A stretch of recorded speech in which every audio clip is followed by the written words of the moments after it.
Hi, Ryan James Dalmolino here with Waiting 9 Productions, and I'm here in West Park, New York at the Hudson House and Distillery to speak with the owner and founder, Charles Ferri, about this beautiful establishment. When he bought it, all the renovations that went into it, and the delicious spirits that they distill here. So come on, follow me inside. I beat you to it. What's up, Ryan? How are you, man? Good to see you. Yeah. Welcome to our beautiful home. I'm here with Charles Ferri, the owner of Hudson House and Distillery. So tell me how you came to acquire this beautiful property. It didn't always look like this, let me tell you. And I'll show you pictures of it. It was basically a failed old monastery. It had been sitting, sadly, for about 15 years. Now, we have been looking for 3 years to find an iconic location. Me, my wife, who was our events director, and my business partner, Paul. What we wanted to do was really change the game of craft distilling. Not just have a distillery making products. We want to have a showcase, a place where people from around the world can come to a beautiful place. They could eat, they could drink, they could learn about what we create on that property and take bottles home with them. And so we discovered this 2015. My wife literally, we were driving by, she freaked out. She goes, stop the car, stop the car. I'm like, what? We stopped the car, it was gated. It was a sad old building. We literally snuck down on this property. We're like, what is this place? I don't know what it is. And we always think about, like, is something in the universe guiding us all in some strange fashion? Well, I think it is, because how on earth is that available? So we acquired the property with the Vatican's blessing. So the Vatican had to sign off on us buying this property. It's I didn't know this stuff. Wow. But you know, I like to say I have an Italian last name. I think that was the key. They saw, oh, wait, he's Italian? Oh, yes, enjoy. Ciao. Have a good time. We bought it, and I will have to say we were pretty naive. We were naive to think we could achieve such a massive project like this, reinvigorating 24,000 square feet into a restaurant distillery, creating new brands, creating a brand for the property. And, but I will say, being naive sometimes in life is probably one of your best attributes, because being naive, we just kept pushing and pushing and pushing. 6 years went by of government bureaucracy, red tape, financial issues. We really had our backs to the wall, bleeding money to try to get this open to the public. Well, here we are. We found a way to make this happen, even going through COVID, losing workers, having to do a lot of this work ourselves at some point. But man, we are living a dream. We went through 6 years of hell. We have found our heaven, truthfully. Well, you want to take us inside and Come give on, us a little guys. tour? Let's Come on go in. see it. Okay, this is a beautiful entry area. You want to tell us a little bit about it? The entrance to the Hudson House. Now, it did not look like this. It was really in rough shape. What we wanted to do is keep the original bones, the beautiful moldings. Sadly, we couldn't save the original floors. So what she wanted to do was modernize certain elements of the property. Obviously painting the moldings, modern black tile with a herringbone style. Herringbone's a European design pattern. So that's beautiful. Because it's an Italian building, we want to maintain that Italian European feel to the property as well. So modern lighting elements as well.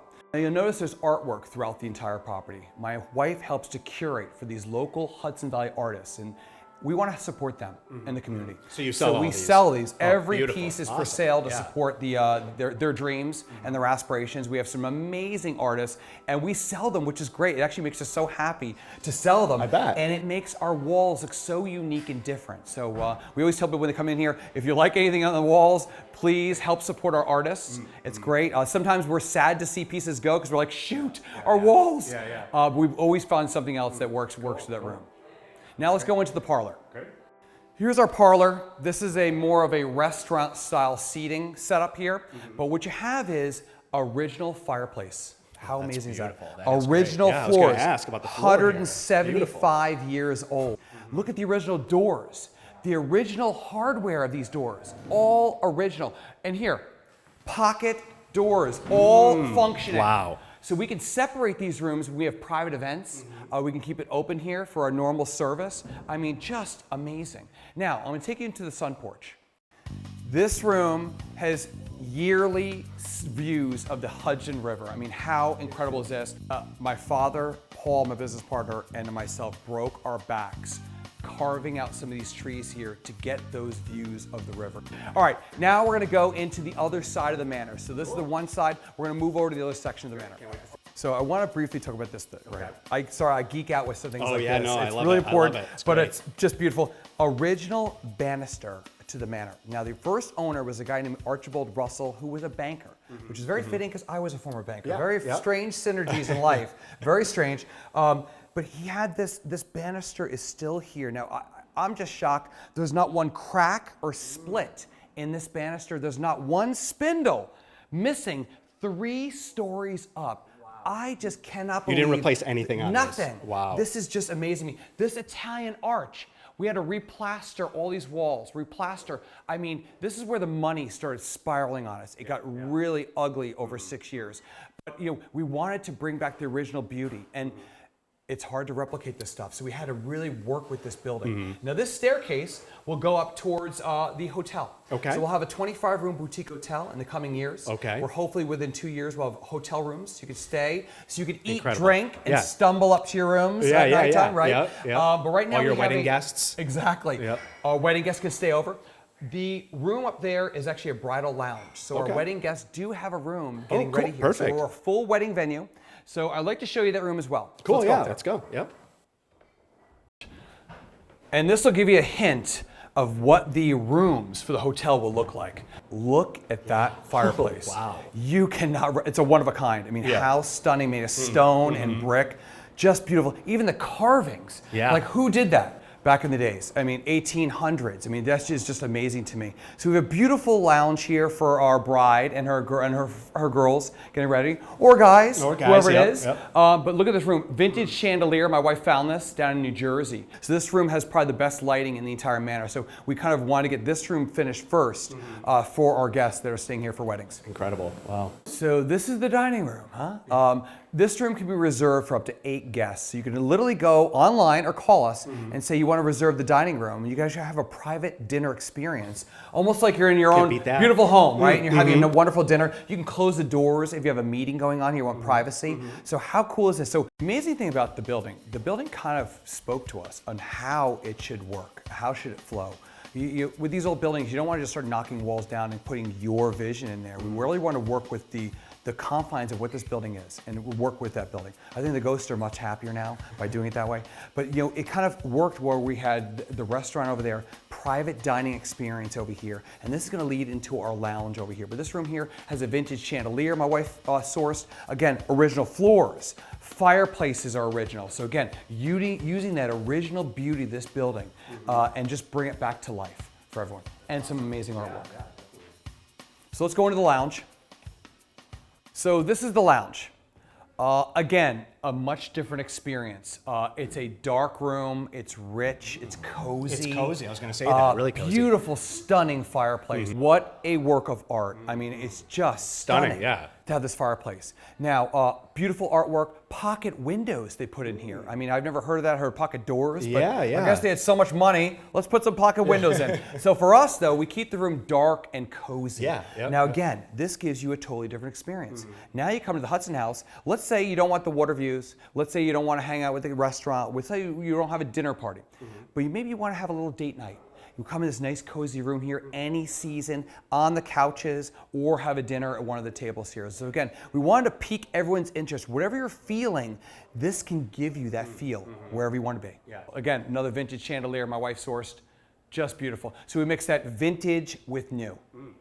Really cool. So before we go to the bar, behind the wall of this fireplace was actually a storage room. So again, back to the building kind of helped us figure out what to do. Now we needed bathrooms for the manor. So we actually made a storage room into 2 bathrooms. So there's an entrance over there in the lounge. There's another entrance in the bar. So now the manor, the restaurant style, now can support itself by having restrooms for people. That's how creative we had to become and utilize the existing confines of this beautiful building. So let's go into the bar. Tell me about this beautiful bar you have here. So if you can believe it, it was a storage room and a bathroom for the brothers. This room. We gutted this to the original 1800s brick to actually create this cocktail bar in here. So this was actually really challenging, one of the most challenging rooms because you're taking something open space, how should it look, how should it feel? Now you have an old manor. This has to have a vintage feel to it, a flow. So again, we kind of sat back, we felt the building out here. We have this big, beautiful bar here made with Italian quartz. Again, we're an Italian feel for the room. It looks like Italian marble. That was important for this room here. Gorgeous bar, great seating. We have lights here. These lighting fixtures are made to look old, but they're actually living brass on them. So that tarnishing you see up there, that gives it the vintage feel of the room to tie in with the other rooms. Now this fireplace was hidden behind a wall. Can you believe it?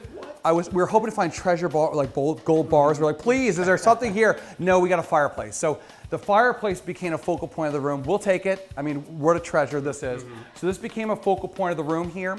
And lastly is the back bar. Let's talk about this. These old beams we discovered in the basement of the monastery. And we had a historian from New Paltz. This guy taught us about this building. It was so great because we didn't have the knowledge. And he was like geeking out, walking through this old building. He saw those beams, he goes, oh, do you know what these are? And I'm like, dude, it's wood. What do you mean?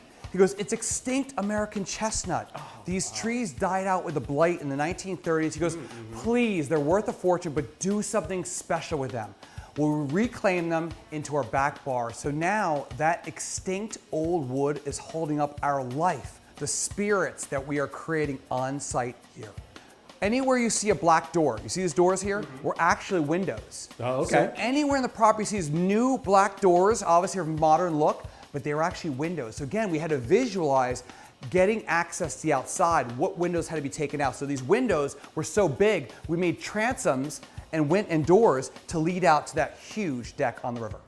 So this is the long hallway that conjoins the red brick building, which is the monastery, to the old manor up front. So now we're going to walk down this hallway here. So come on down here. Again, double windows became French doors. We had to be very creative. So double windows, it was perfect to make French doors that lead out to that big deck, right? So again, we had to really work with what the building was giving us. Now, this brick wall here with the white, we discovered this is actually the demarcation point between the old world, the 1800s, and the new world, the 1900s. So in 1933, the height of the Depression, the Christian Brothers built this monastery and school. So that line is where they were conjoined. We're leaving the 1800s. This is the new world, the 1900s. Come on down here. So this opening was hidden behind a wall. Now again, we were hoping to find a treasure chest, something. Jimmy Hoffa, anything. No, it was an old drainage basin. So what we had to do is rebuild the floor, and my brother-in-law and father-in-law literally came here and built this custom gift shop here. Local wood came from wood planks from Rhinebeck, New York. The copper columns, they cut the copper pipes to make this really gift shop here, which is really awesome. So this is where we showcase our spirits. You could purchase our spirits, wines, beers, and other merchandise to go. But Black Creek is the whiskey line. So Black Creek is our whiskey line. So we have a rye whiskey, we have a bourbon whiskey, and we have a cellar-aged single barrel whiskey called Anniversario Black Creek. We have our own wine portfolio. That is a partnership with us and Millbrook Winery. Great New York State winery. We love them. It's all local and it was important for us. So they make Hudson House Reserve wines for us, full portfolio. We have our own beer collection. Millhouse Brewing in Poughkeepsie makes our beer for us. Another amazing local brand, great brewery. So we're very happy to help. They're helping us and we're helping them. So we have our own beer under Hudson House Beer. We have barrel-aged maple syrup. We take local maple syrup and we infuse barrels for 4 months. It sits, gets the flavoring of that bourbon. Now we heat it to burn off the alcohol so it's kid-friendly. Kids are getting wasted. We can't have that. We have this barrel-aged maple syrup. It is to die for. So you can actually get it on the weekends for brunch here, but you could purchase that to go for home. Altair vodka, one of the most amazing vodkas, 12 times distilled. There's no vodka like it on the marketplace. What are the beers? So the beers right now, we have a Kolsch and a light lager, and we're adding an IPA next. Oh, cool. Yeah, so we're a distillery. Yep. Obviously, we want to support our brands and booze, but we do know customers of all types come here, and some might want wine. Some might want a rosé or a white wine or a red, a Cab Franc, or they might want beer. So we want to have that ability to capture anyone that comes here. No one should feel isolated. Everyone should feel comfortable that they can get whatever they want here. Do you guys do cocktails and mixed drinks with your... Full mixology. We have a mixologist at the bar there, and they really painstakingly work. Our team works on creating seasonal cocktails made with our spirits. Every season we adjust it, we change it. So we have a really extensive full cocktail menu. I mean, I like you drinking it straight, neat, on a rock, to really taste how wonderful and different we are. But you know what? I totally understand. Cocktails sometimes are good too. Yeah, definitely. All right, let's go into the monastery first floor. Great.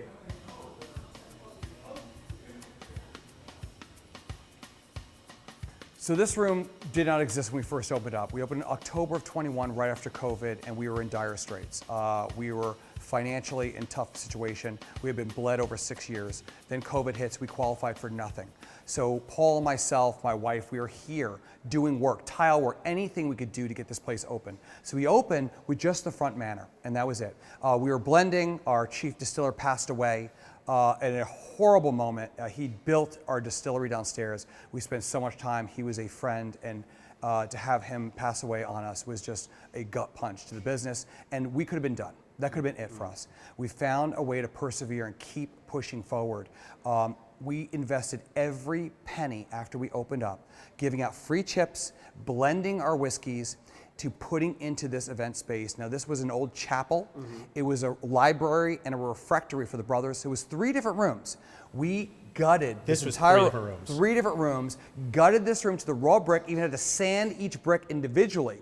A year and a half of blood, sweat, tears, money, and now we have our event space called the Hall, open for the public, booking year-round events, weddings, bridal showers, baby showers, corporate events. I mean, we are so thankful and blessed, and it is a stunningly beautiful room. It's got large, great views of the river. Again, double windows became French doors leading out, so we have direct access to the riverfront as well.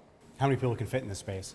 This room is, we do about 150 weddings for wedding guests, up to 150. It can go higher if it's not a sit-down dinner wedding, or we can tent the deck for over 200. That's beautiful. So you can have an event in here and then open up those doors and indoor, outdoor. The building, honestly, this is what it should be. It's almost like this is supposed to be the next life. Every room all kind of work together. Like you can have an event here. Then you can have something else going on in the front. I mean, it's just amazing. We pinch ourselves and say, I can't believe that kind of like this was meant to be. It's very strange. That's awesome. And amazing. That's great. So now, we're gonna go to the cellar below this building. We gutted the entire cellar of this building to create our world-class craft distillery. So let's go down and take a look. Yeah, let's do it. Did you bring your straws? So I'm here with Paul Seres, the co-founder of Hudson House Distillery, and he's gonna talk about the still.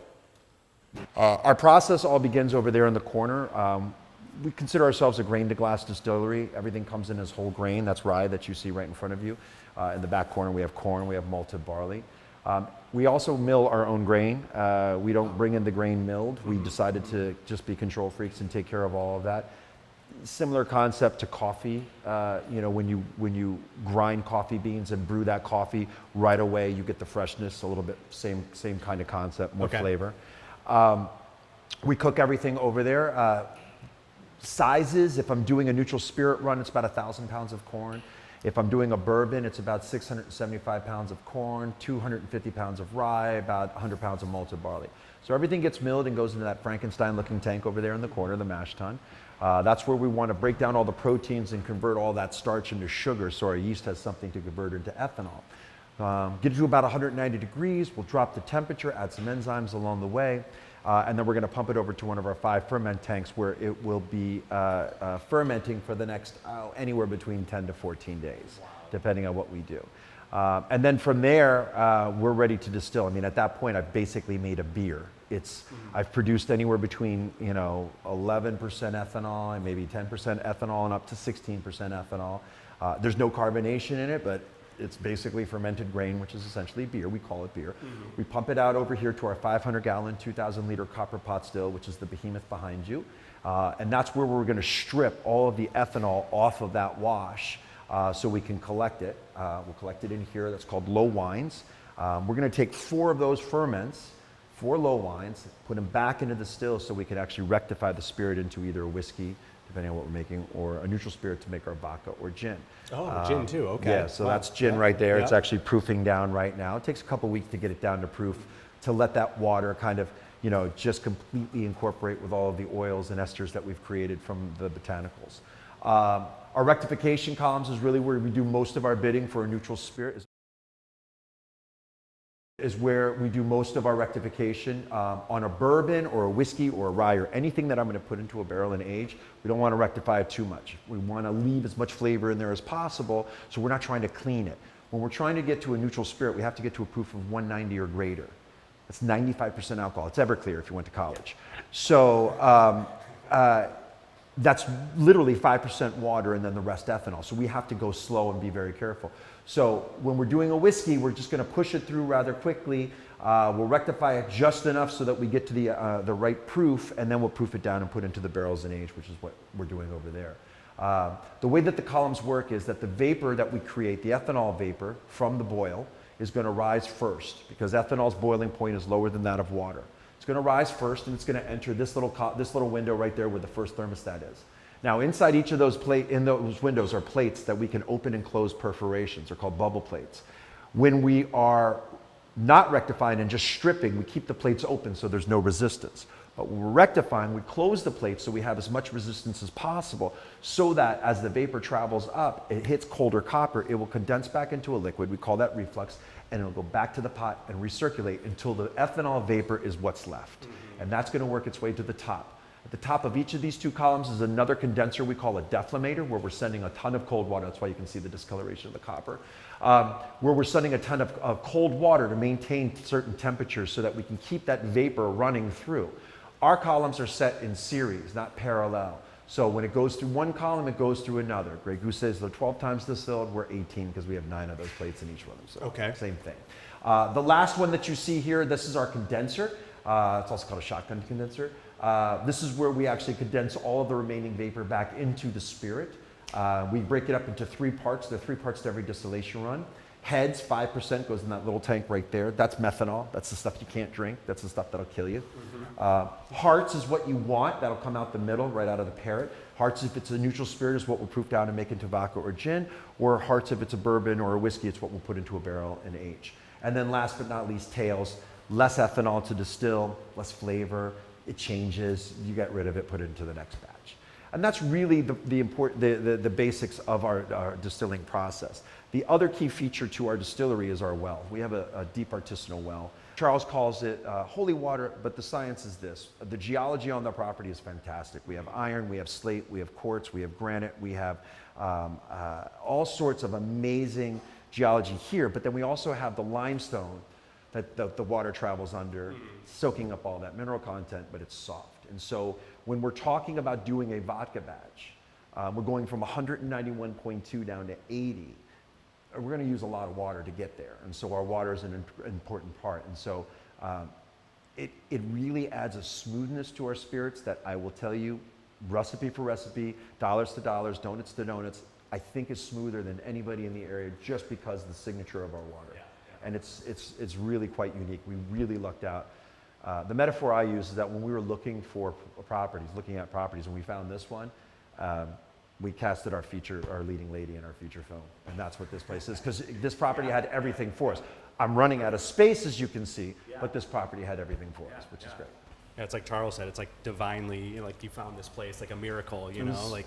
I'm not going to go into terms of the whole religious aspect because of my own personal beliefs, but I will say this: I think it was kismet, and you know what we've been able to do just to the community. I mean, you know, I'll tell you, one of the best things about being a business owner, especially this business, is that our first full year of being in business, we sent out 72 W-2s for kids that worked here. 72 jobs in Ulster County where there were no jobs before. Wow.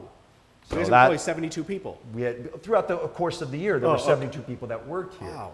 Yeah, throughout the course of the year. I mean, now we keep a roster of about 45 to 50, depending on event season and everything else. But to create that where nothing else existed, especially out of something that, you knew this place was the high school hang, you know, in the area. And Charles also said that you guys had to like blast out the ceiling here to right. Make So room this for is that's actually where the crucifix hung. This is actually the altar for the chapel. The chapel upstairs went perpendicular this way. Okay. So the altar, the crucifix hung right on that wall right up there. Yeah, we had to get through there. That steel beam is a 36-inch high steel beam to support the opening that we had to create. Amazing. Well. Yeah, it was insane. And it still is. I call this project my midlife crisis. It's an exciting part of the day, the Exactly, tasting. right? I'm excited too because I'm going to taste with you because I think I can't let you drink alone. So we got to drink together here. So now we're going to talk about why, when I say world-class spirits, what did I mean by that? I'm going to prove it to you. So we're going to first start with the vodka, Altair. Now, what you might say to yourself, seriously, Charles, who gives a shit about another damn vodka? Tito's won the war, it's over. I gotta say, I'm not a big vodka fan, so I'm excited about So this. good. You are right, the war is over. We cannot compete with those massive factory companies. They are pumping out vodka, they have all the marketing dollars, they could do whatever they want. And so what we did was, either you don't do a vodka and get in that world, it's shark-infested waters, and it's a race to the bottom, they're undercutting each other lower and lower and lower. You can't get in that world, in that business. Or you have to do something so different that you could stand out from the many vodkas. Well, this is that product. Altair vodka 12 times distilled. So what it is, we over purified that vodka knowing we had flavor from the water to put back in. This will smell like a tequila. 12 times distilled, local non-GMO corn. So I want you to smell that. I'm gonna smell it with you. All right. Smell that. Ooh. It does not smell like a vodka No, at not all. at all. Not even close. Oh, Not. wow. Now, if I taste people on this, sometimes I don't tell them what it is. I go, oh, what vodka is this? Or what tequila is this? What is it? Tequila, yeah. Look at the nose. Now sip it.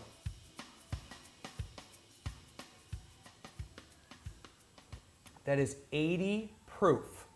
Oh, wow. There's no bite. There's no burn. No. Has a little subtle sweetness to it. There is no vodka like this. It's incredible. It shocks us. When we made it here, we were shocked of how unique and different it is. Now we can actually compete with those massive companies by doing something so unique and different. It's Yeah. amazing. So now, let's go to bourbon. This is our rye here. Here is our Black Creek bourbon right here. So Black Creek is a 3-year heavy char bourbon made with our mineral water, right? So again, what that mineral water will do will soothe, cut the bite, accentuate smells and taste. And with our bourbon, with all of our whiskeys, these are all limited batches, meaning we do small barrel blends, which we don't, that means they're all limited, they're all unique. So when you do these big companies, you go to a liquor store, you buy a bourbon or whatnot, they're blending hundreds of barrels. I mean, barrels of barrels. So you get very little difference in that smell and taste of a bourbon. We don't, we are very small. We do 2 to 3 barrel blends, which means this is gonna ebb and flow. Every batch is unique, which means we sign them. Every bottle is hand labeled in the back. So every batch, you'll know which batch you're drinking, so you understand what you're drinking. So we have people from around the world, Japan will show up here, they'll buy our batches to bring home, because these are one of a kind. So when this batch sells out, you will never see this batch again. It hurts us sometimes because they're pretty amazing, but it's just the way it is. So very exciting. So this is our limited batch number 2. It's called Founders Next. It's our next year business. Every year we do something new and unique. So Black Creek is the preserve right down the street here. When Paul and myself first bought this property, we did a hike together. We're like, what did we just do? Are we just out of our minds? We're on this beautiful wooden suspension bridge down the street here when that weird light bulb moment was like, wait, Black Creek whiskey? Wait, it sounds like a 100-year-old company. It does, yeah. We were on GoDaddy on our phones when Black Creek whiskey was born. And so we had someone draw that beautiful moment of that bridge on each bottle. So that's Black Creek whiskey. Let's smell and taste this. Beautiful scent. Let's smell and taste this. Of course, I got to drink with you. Can't let you drink alone here, my man. That's a lovely color, too. There we go. Is it rich? Yeah. Thick, heavier char. Ooh. Now, I will say this, New York State is one of the best regions in the world for whiskey aging because of the dynamic weather. Cold, dry, hot, humid. Do not tell anyone in Kentucky that. They will throw you in jail. You're dead meat. They don't want to hear it. They can't compete with the weather here. It is amazing for New York State. So we're very excited because as we grow, we'll be able to, our barrels will get more movement, more flavor at a younger age than down south. Smell this. Gorgeous nose. Yeah. This is a solid, everyday bourbon. Amazing. Again, no bite, soft. You get your flavor right here on your front palate, and it really kind of soothes and sits down with you. It's really smooth. Yeah, Wow. incredible. Absolutely incredible. So now, we're going to go to rye. I'm going to take a little detour here. Rye is our green bridge on Black Creek. So green bridge is our rye. The orange bridge is the bourbon. Now rye. What's the difference between a rye and a bourbon? Great question. So bourbons are predominantly corn. Majority 51% corn or more, and aged in new charred white oak barrels. Rye has to be majority in rye. Okay, so the grain itself is going to actually change the entire dynamic of what this is going to smell and taste like. Rye itself creates a peppery spice. So ryes are very notorious to be very aggressive. They'll punch you in the face. Like they'll punch you in the mouth. They're very aggressive, it's harsh, it's your grandfather's rye. I mean, they're gonna whack the shit out of you, right? And I'm getting too old to be whacked the shit out of, right? I don't wanna get punched in the mouth, right? I wanna sip, I wanna kind of relax. This is an 80% rye, 20% malted barley. The heaviest char you can use for the barrel, American white oak, for 5 years, okay? So it's older. That will soften that rye, the movement of that barrel, right? Softens that rye, and then our mineral water will come in. We call it our holy water. It blesses that whiskey, carves it out, plus when you sip it, you've cleansed your sins, so congratulations. Wait till you smell and taste this. I call this a soft rye. It's one of the softest ryes you're ever gonna have. It's not gonna punch you in the mouth, I promise. So let's smell and taste this. I'm being bounced back to Catholic school with all these Christian references. Yeah, exactly. Yeah. Let's smell and taste this. This rye is absolutely fantastic. Ooh. You can smell a little spice. Yeah, much different. Much different from the bourbon. Now taste it. Spice, and it turns to a sweet finish. Spice, sweet finish, no bite. Yeah, I can get that peppery taste you're telling me about. Wow. A little peppery, but what happens is you don't get that big hit that a lot of ryes might give you, that really punch. This is a subtler rye. Just beautiful. Really nice. Yeah, really That's that mineral delicious. water doing its thing. And last but not least is our pride and possession right now. Now we have a gin coming out. It's about 1 month out, so we're very excited about our gin. Is that it's the first? It's the first gin. okay. Yeah, first gin line comes out, but it's resting downstairs, settling. You have to let the gin settle with all the botanicals and rest together. Then we'll announce that in about a month. But this is our first cellar aged barrel. So our barrels down below are finally coming to fruition. This is a 5-year bourbon, cellar aged barrel. It's called Anniversario. It's a collection. There's about maybe 400 bottles in existence of this right here. When this sells out, you will never ever see this again, one of a kind. Full color picture is our Anniversario, full color picture of that bridge. Let's taste this one. I'm gonna be crying when this one's gone. When it's gone. It is probably and I know it sounds cliche, I think it's one of the smoothest bourbons I've ever had. It's just fantastic. So, smell and taste this. Beautiful nose. I mean, Oh, yeah. very mild. It is beautiful. Now sip this. This is something you don't want to mix. You could sip this neat, maybe a rock. I would prefer you not to mix this bourbon at all. The flavor, the character, beautiful. Beautiful flavor. Nothing. It stays right here with you. Yeah, I could drink that all day. Yeah, all day. Let's do it, right? Yeah, really. No aftertaste. Nothing. I mean, just fantastic. Yeah. Nothing's harsh. Nothing really like lingers and burns, Nothing. you know? Isn't that crazy? It's just amazing. So again, I keep saying it. We're supposed to be here. Yeah. In some Yeah. weird fashion in the universe, we are supposed to be here, creating these spirits, letting people enjoy their lives here, having all types of people come and enjoy themselves here. It's just, what a journey this has been. Well, thank you very much, Charles. I really Thanks, man. appreciate you having me here. And It's doing this exciting. Well, interview. don't be a stranger, please, Yeah. all right? Yeah, Come on back. There's lots of booths definitely, here. yeah, And when yeah. you get your boat, I'll see you on the shoreline. Well, yeah, we'll be back in a minute. Yeah, thank you very Awesome. much. Cool.